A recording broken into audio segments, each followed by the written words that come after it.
So I've been running a marketing agency for 5 years, and this is what it looks like.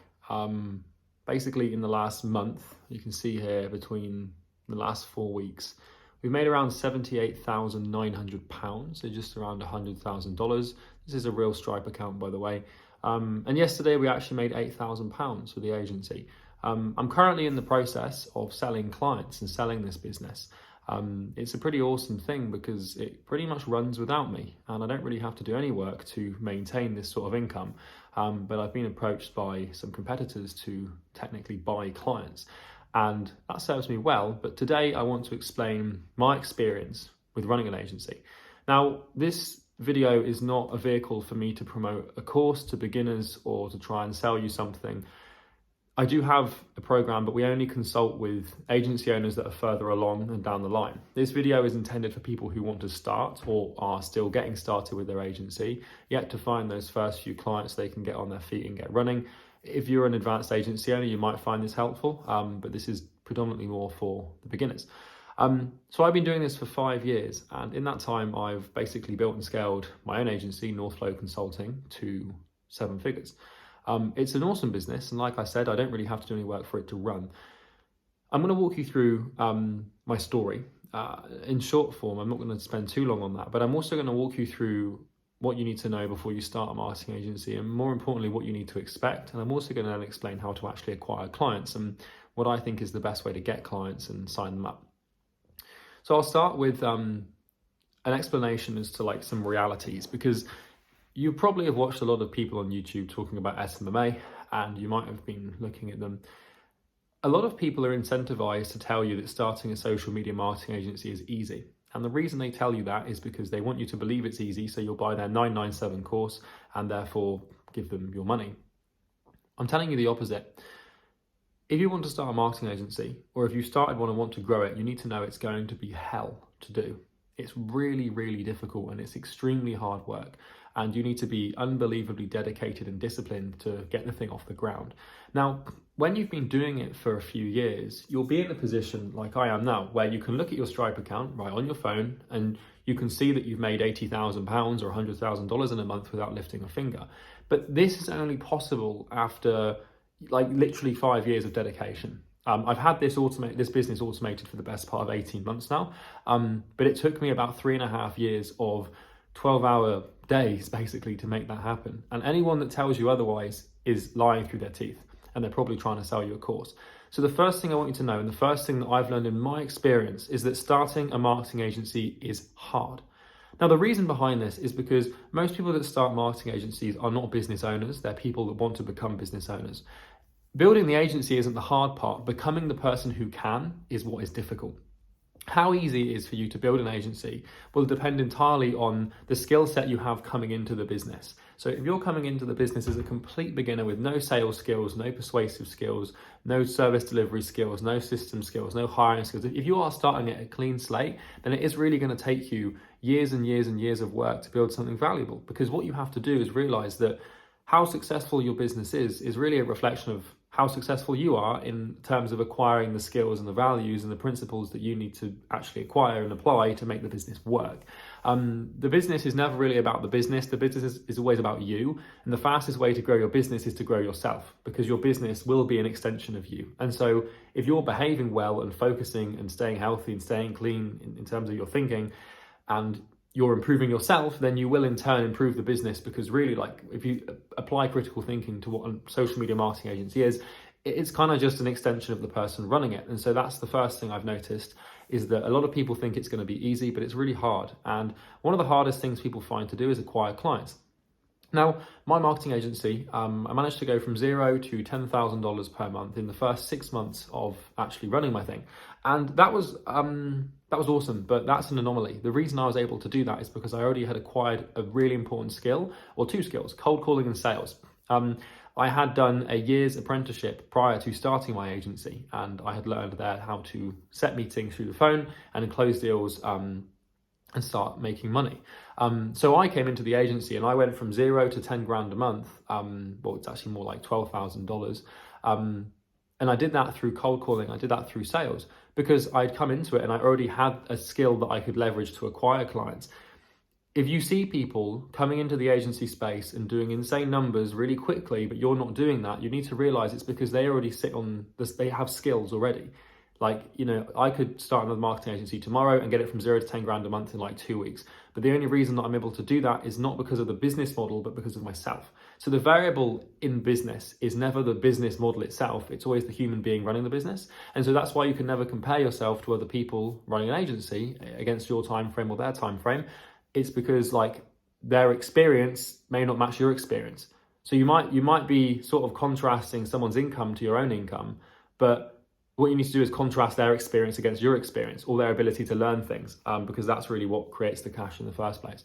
So I wanted to preframe this by just saying that it really will be hard and it will not be easy and it will not be fun, right? In the first year, you're going to have to fight to survive and break into a market with no understanding of business or skill set or anything.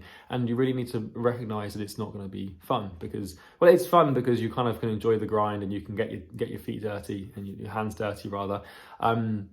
But don't look at that Stripe screenshot and think, yeah, 100 grand automated business, amazing. Like that's 5 years of just blood, sweat and tears basically. And I'm in a position now where I can have that and enjoy the money and not have to do anything to get it. But hell on earth is required to accomplish that. So a bit about my story. So I went from 0 to 10 grand a month and I started working with gyms.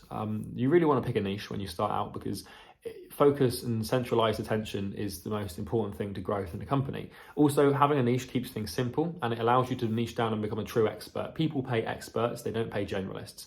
You only have to ask yourself who makes more money, the heart surgeon or the general doctor. It's going to be the heart surgeon because if you've got a problem with one of your valves in your heart, and you go to someone who specifically only works on that valve of that heart, you'll happily pay them way more because you won't want to go and get that fixed by a GP because they're not a true expert in that topic. So having a niche is good. In terms of niche selection, it helps to pick one that you're interested in, right? This is the main thing is when it comes to niches, you kind of need to imagine a Venn diagram, right? Between profitability and interest. And interest is your own personal interest and what you actually are excited about and passionate in. I can't tell you how many people fail in the agency space because they only go for profitability. So profitability is like the size of the market and like basically how many businesses are in that market and how much money they have to spend on advertising. So for example, you've got like chiropractors, you've got dentists, you've got lawyers, you've got real estate agents. Like they're very profitable niches because they actively have like more supply. So if you want, a niche is generally profitable if the businesses in that niche have more supply than they do demand. Right, so what I mean by supply and demand is like the business should have not enough demand but lots of supply. And so they need you to generate the demand so the supply is met. That's, by the way, what you're selling in your marketing agency. If you ever want to wonder, like, if you're ever thinking, like, what am I actually selling here? You're not selling Facebook ads, you're not selling websites, you're selling demand for too much supply. Because too much supply and not enough demand creates pain. And a marketing agency is the painkiller between that discrepancy. So that's what your job is as a marketing agency. And profitability is really dependent on supply and demand and then the business's ability to pay a marketing agency. But the other side of this Venn diagram is your interest. And that's what you're passionate about. I cannot tell you how many people I've seen fail with their agency because they've gone for a niche that they've just gone purely for profitability, like dentists or something, which I can't really condone as a niche. I don't know. I've never run an agency in the dental space. I wouldn't even recommend it. But they go for profitability and then they have no interest in the dental space. So I started by working out with double glazing companies, glazers, like glass window installation companies here in the UK. And I got my first client in the double glazing space. It was only for like $300 a month or something, but that feeling I will never forget. But I tried to build an agency in the double glazing industry, in the window installation and the door industry, door installation and like sort of conservatories and outdoor glass huts and stuff. And like, I found that I was just miserable and I really did not enjoy the work. And I always wondered why. And it occurred to me afterwards that like the reason was because I was working with businesses that I wasn't particularly interested in or passionate about. I couldn't care less what sort of windows people had in their house.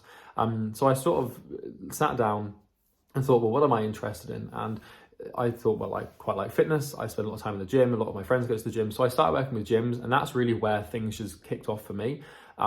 Because it was where my interests met profitability and I was actively going to the gym. So every time I got a client, like the reward for me would be financial, but it also would mean that I know that I'm making positive change in the world because I've seen the personal impacts of exercise and I feel amazing because of exercising, so I can introduce that to other people through my agency. And so my agency's mission became twofold. It wasn't only just to make money, but it was to actually like improve the overall health and well-being of communities surrounding these gyms. So when you can like align your passions, missions, and personal values and interests with the niche you're in, you're really going to be more willing to put up with the pain and go through the suffering of starting the agency, because your motivations extend just making money. And that's awesome, because like, dude, if you give like a 20-year-old guy 10 grand a month in passive income, he has no real reason to work beyond that. Sure, you might want to make 100 grand, but like the reason that I work these days in all my other companies is not just for the money, although the money is awesome, but it's more for the impact and the actual sort of sense of meaning that I get from helping people. So that's the niche thing. You need to pick a niche, you need to define it. Don't try and pick two. It's the biggest mistake people make. Just pick one, you'll make more money, trust me. Once you've got a niche, you need to actually start figuring out like what problem your niche has. It's generally going to be this whole supply demand issue, like I said, and you need to sort of define what service is actually most profitable for you to sell to actually get the result in the fastest way possible. So when it comes to service delivery selection, you need to pick one of three things. Well, you need to fulfill three criteria. The first thing is repeatability, right? The second thing is sort of like like speed of delivery, right? And the third thing is effectiveness. So repeatability is how often you can do the same thing over and over again to get the same results, so your business becomes a systemized machine. The second one and the third one are pretty self-explanatory, right? Is it effective? Does it actually get the result that you want it to get? And can you deliver it quickly? Clients won't want us. This is why I don't like SEO agencies. It's why I don't like web design agencies. It's why I never run one, is because you want results to be instantaneous. Because if your clients are paying you retainers, you need to generate them like pretty quick results. And so like you need a service that fills those three things. Now, when you define that service and the platform you're going to run the advertising on, whether it's Google or Facebook or TikTok or Snapchat or Instagram, whatever it might be, it's time for you to become a true subject matter expert in that thing, because you need to know everything there is to know about that. And I don't just mean that like some sort of colloquial phrase like everything. I literally mean you need to know the thing inside and out like the back of your hand. There's a really cool terminology called Stump Ability. What that means is how easy it is for someone to stump you on your chosen topic. So you should be able to in order to really build an agency and grow it quickly, you should know every question or every answer to every question anyone could throw at you about your chosen platform or service. So for example, I run, when I consult with agencies that are making lots of money and they want to make more money, the main area of expertise I have is around acquiring clients and sales. And clients can ask me pretty much any question on appointment booking organically and sales, and I will have an answer for them pretty much every time. Now, there are instances where I am stumped and I can't help them, but you need to become like an expert, because the better you become at the thing, then the easier it is for you to get results, the faster you can get results. But out of all three of those, the main one's effectiveness. Does it actually produce the result the client wants, which is always going to be leads. Never, ever, ever, ever talk about like, I can get you more revenue, or I can get you more customers, or I can get you more people in the door, or I can get you more. You never want to tell someone I can make you more profitable, or I can expose you to more people online. Business owners are blind to that and they don't care. The only thing they care about is cash and prospects, right? And appointments. Basically people walking in their doors with credit card in hand, qualified and ready to purchase. That's what clients want these days. If you're in the e-commerce space, they only care about ROAS and money. They don't care about visitors. They don't care about traffic. They don't care about exposure. They don't care about brand awareness. All they care about is cold, hard cash. And your agency needs to become a vehicle to deliver that cold, hard cash. If it's not, you won't be adding value. You won't be getting paid. So once you've sort of defined your niche and your service, you need to create an offer. The offer will sort of, you can't create an offer without a niche and a service to first like have in place, but your offer is basically your sales argument. It's why someone should purchase from you. And it's by far the most important thing that you have and the most important weapon in your arsenal to the growth of your agency. Your offer is basically like, it's where you take your service and you wrap it up to make it as persuasive as possible. This is where we start talking about guarantees, pay on results work, pay per lead work, pay per appointment work. We don't focus on how we do what we do. We focus on the fact that we can do it. We're never selling the service, we're always selling the offer. So when you have your agency, you have your offer, which is like, I can get you 90 leads in this amount of time on a pay on results basis. And if it doesn't work, I will fly you to Marbella and give you everything you want ever. right? That's like the offer, and then the service, that's what you're selling. That's what people are really buying. The service is not what you're selling. People make this mistake. The service is just how you deliver the offer. It's kind of like if you're selling a car, you're selling the car, you're not selling the engine in the car, right? You're not selling the thing that makes it tick, you're selling the thing that ticks, right? So you should at that point then have your niche, your service, and your offer. Those are the three things that you need. They are the DNA of your agency. Scalability depends on those three things, right? How easy it is to scale your agency will depend and hinge entirely on those three variables: niche, service, and offer. Once you have those three things working, and what I mean by working is you can present the offer to the niche and sell it, and then you can use the service to actually produce the outcome the offer promises. Once you have that, you have proof of concept, and then you can scale your agency. Scale is impossible without proof of concept, and you do not want to start your agency with the intention of scaling it. You want to start with the intention of finding proof of concept that allows you to then take something that works on a micro level and scale it out through macro systems.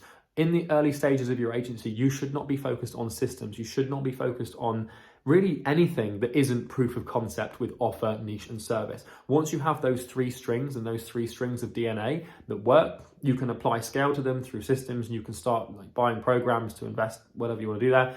And that's how you put fuel on the fire. But most people get it wrong.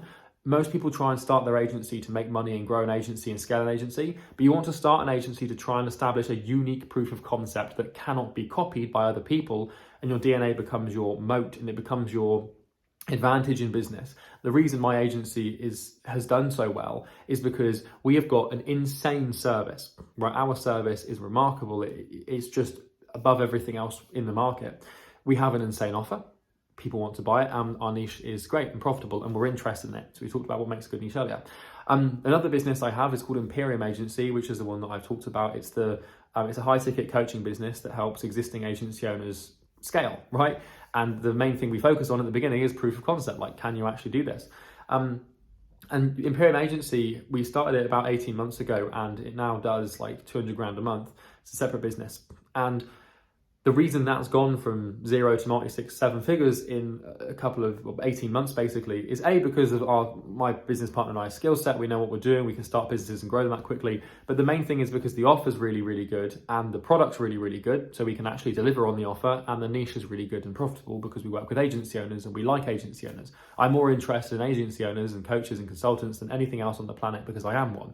So that's pretty helpful. So let's talk briefly about that. So I basically went from 0 to 10 grand a month with my agency. And at that point, I sort of sat in a plateau for a while, and then I started to break through and scale. And once I had proof of concept and I can actually deliver services, my agency eventually got to like 20 grand a month and 30 grand a month. And then I sort of sat at like 30, 40, and then we took it to 80, and then we took it even beyond that to like 120, but it got way too like problematic. And so then we reverted back to a model where we sell coaching with the agency, and that's the business that you see now. And we have a system and team, it kind of just runs itself. Currently in the process of exiting that and selling clients because we are starting a new project, which I'm not going to explain here. And we can't start that and give it full attention when we're running two businesses. So we need to kill one and we need to kill the agency, but we're not killing it. We're kind of just selling it off, and it's a natural sort of succession, if that makes sense, because whilst it does run itself, it does actually require time from my business partner and I. And there are months where we don't have to do anything at all. This month is one example, but there are also months where it requires a lot of time and effort and energy. And that is just the nature of it. You're never, ever, this is full transparency, you're never going to be accomplishing full passive income or automation in business. You can if you are incredible at hiring. I'm not incredible at hiring just yet. I've been able to outsource sales and appointment booking and have appointment setters and sales reps and stuff, and media buyers and service deliveries and managers and stuff. But at the end of the day, all problems still fall to me. So, we're selling it because it doesn't serve the purpose it needs to serve. It serves as a cash flow business, but we can actually make more money selling the clients that we can, retain them. So that's basically where I'm at. Now let's talk about actually acquiring clients, because this will be your first and main hurdle. Because what you're going to realize is that learning how to get results for clients and learning your skill is the easy part, right? The hard part is actually going out to convince people that your skill is good enough to actually deliver on the promise that you've laid out on the table. You need to become very comfortable with rejection, and you need to become very comfortable with conflict, and not conflict in the sense of like argument, but conflict in the sense of not taking no for an answer.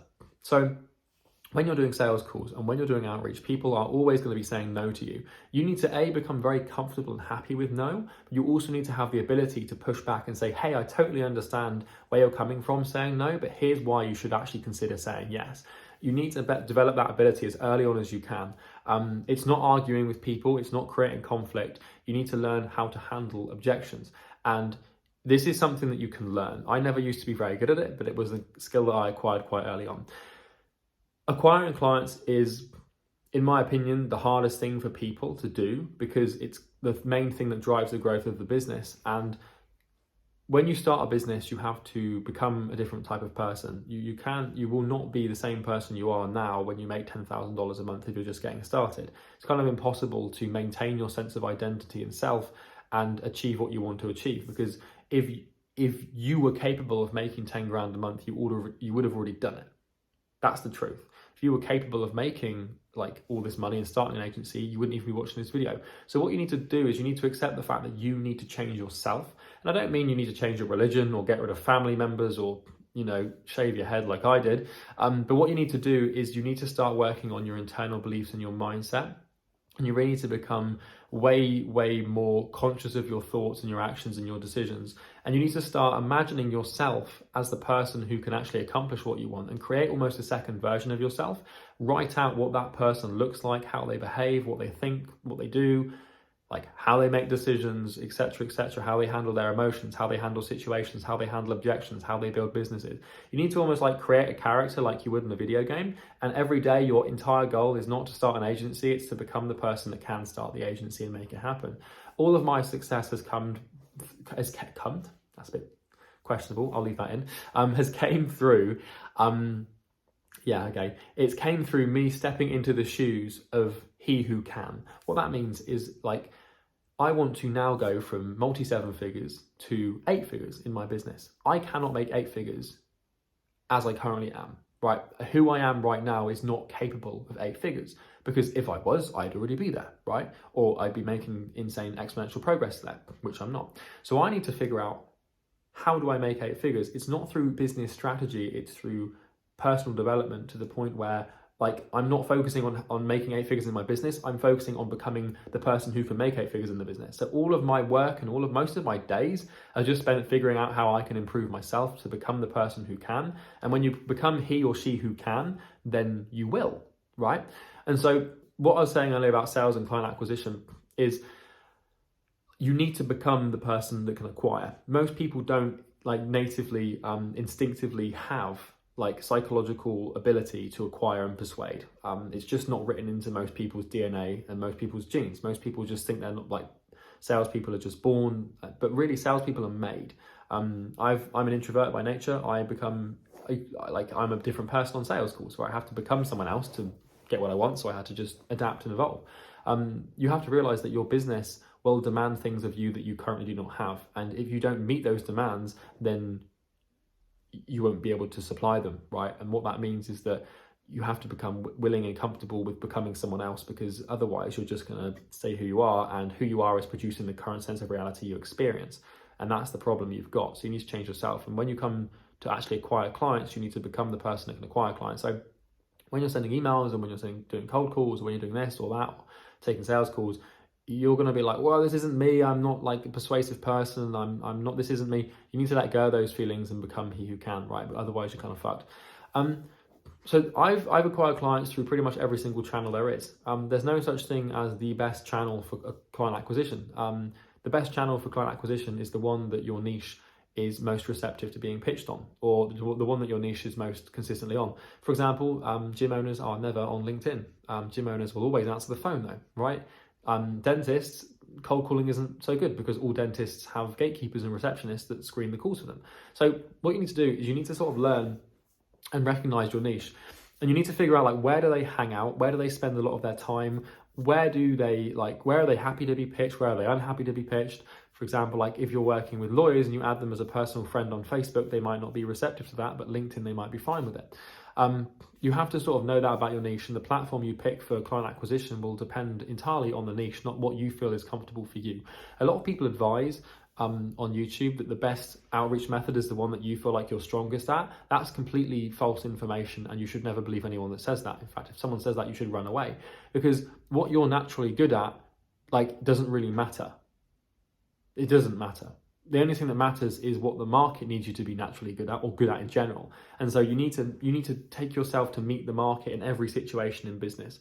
When you start a business, it's never about you. It's always about the market. And the market will set a series of demands and a series of like precedents required for you to manifest, for you to actually achieve like what the market wants you to achieve. And you must meet them. You must meet the market. The market won't meet you. You meet the market, right? The market is your niche. It's the collection of businesses that you're working with. It's the forces of nature and your psychology and stuff like that. And so I personally always never find fault with cold email. Cold email is pretty cool. You need to recognize that like business owners get a lot of cold emails. So you need to figure out how to differentiate yourself on cold email. Tell jokes, right? You can be informal, you can tell jokes, you can insert your personality, send people videos, send people selfies of yourself, send people pictures of you like with your website, or maybe actually try handwritten letters, send lumpy mail, like get some like polyester like envelopes and send them out in the post and just say, hey, like, I know you get pitched all the time on social media and stuff. I wanted to actually write you a letter personally so you can see that I actually have researched the business and care enough to spend £1 on a stamp, right? You can get funny with it. Client acquisition is all about breaking patterns and all about being different and differentiating yourself. The best and strongest differentiating factor will always be your offer. If your offer is stronger than everybody else's offer, then you will naturally, clients will gravitate towards you, especially if you can actually deliver on the offer. And if you can do that, you'll develop social proof. I'll leave you with this in closing. It gets easier. For the first 6 to 12 months, you will go through hell. But when you're going through hell, you better keep going, okay? Business becomes easier as you get better at it. It's kind of like anything. You can liken it to any metaphor, whether it's physical fitness or like a skill in any situation or life. You won't be good at it to begin with. It will be hard. It will suck. You probably won't sign many clients to begin with. You probably won't have much luck. You'll probably struggle. You're going to run into, I can tell you now, you're going to run into, I could just off the top of my head list like a dozen problems that you're going to face that are going to make you want to quit and end the business. But what's important is you stick with the problems, because I promise you that every problem can be overcome if enough will is met to solve it. And I think that if you really want it, you'll get it. That's been my experience. If I summed it up in one go, it would be like, if you actually want it, then you will get it. It's just a question of time. Time is the most important variable in business, because business is kind of just action over time. And if you can have enough action over enough time, then the market will present you with all sorts of stuff that you want, whether it's financial freedom or money or a business that makes money that you don't have to do. But yeah, I thought I'd just record this video because I wanted to set some expectations for people that are thinking about getting started with an agency. You're welcome to subscribe if you want to stick around for more content. I do produce 3 videos every week relevant to social media marketing, coaching, consulting, and making money online, basically. If you found the video helpful, please do like it, because what it does is it actually manipulates YouTube's algorithm to show you more videos like this. So whenever you find a video that adds serious value to your life and that you actually want to like take and apply, then you should like it, because what happens then is YouTube says, okay, well, I'll show this person more videos like this, and then you receive more value from the algorithm. Also, commenting will help with that as well. But yeah, so you can subscribe. Yeah, I hope that's all. Well, that's basically everything I have to say on this topic. I could talk for hours about it, but for the sake of being concise and saving you the time of hearing me ramble for any more, I will shut up and go. But yeah, I wish you the best of luck on your journey. And so just remember that like this is possible. Anyone can do this. I don't care what country you're from. I don't care what you sound like, whether you're a man or a woman or something else. I don't care who you are, where you are. Like, you can do this. Anyone can build a marketing agency if they really want to and are willing to change themselves to do it. So that's everything for this video. I hope you found it helpful, and I'll see you in the next one. Have a good day.